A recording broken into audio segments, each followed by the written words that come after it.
Bismillahirrahmanirrahim. Baik, kita sambung ulang kaji untuk muka surat 10, penggunaan bejana. Apa tu bejana? Bejana tu senang cerita ni macam bekas yang boleh mengisi makanan atau minuman. Contoh macam mangkuk, pinggan, cawan dan sebagainya.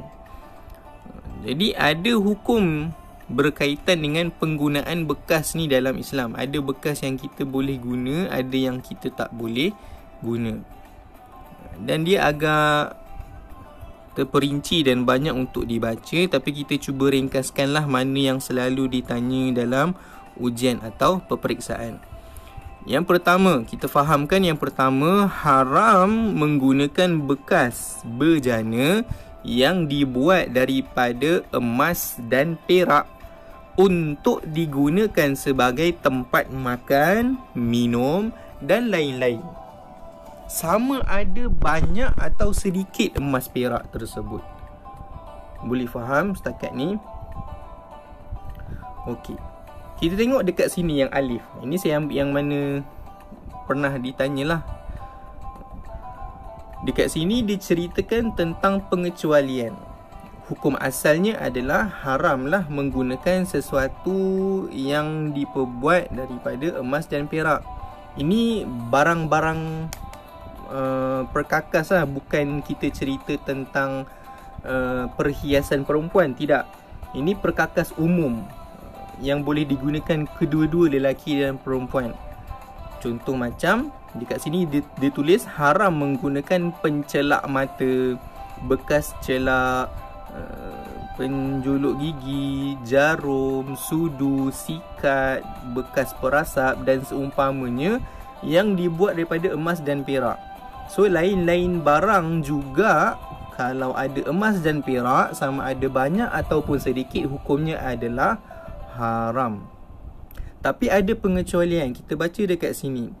Begitu juga harus menggunakan pencelak mata diperbuat daripada emas dan perak jika diberitahu oleh doktor yang adil bahawa dengan menggunakan pencelak mata itu sahaja, dengan izin Allah matanya akan menjadi cerah.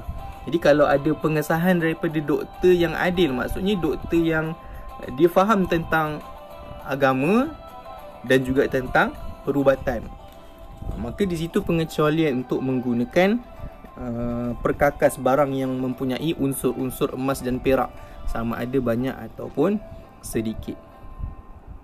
Antara hukum lain yang boleh kita ulang kaji adalah iaitu haram mengupah dan mengambil upah. Kita tak boleh pakai, orang Islam tak boleh pakai barang yang ada emas dan perak. Tapi kalau kita nak upah orang buat untuk kita jual, boleh tak? Ataupun kita bekerja sebagai orang yang membuat barang yang ada emas dan perak, kita mengambil upah lah, kita buat, boleh ataupun tidak? So jawapannya haram. Mana lagi yang perlu kita ulang kaji? Muka surat 11. Kita tengok dekat bahagian yang bawah sekali, dal.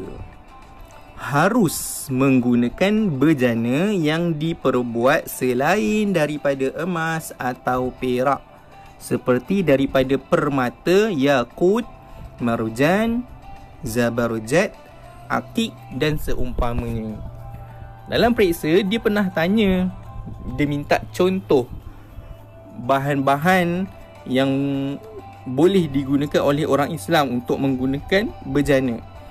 Jadi kalau rasa susah nak hafal contoh-contoh bahasa Arab ni, yakut, marjan, zabarjat, akik ni, boleh ambil sebarang contoh asalkan selain daripada emas dan perak. Apa contoh-contoh lain bejana yang kita boleh pakai selain emas dan perak? Plastik, kaca, silikon, kayu, apa lagi? Tembaga, besi dan sebagainya. Okey. Itu berkenaan dengan bejana. Habis bahagian bejana.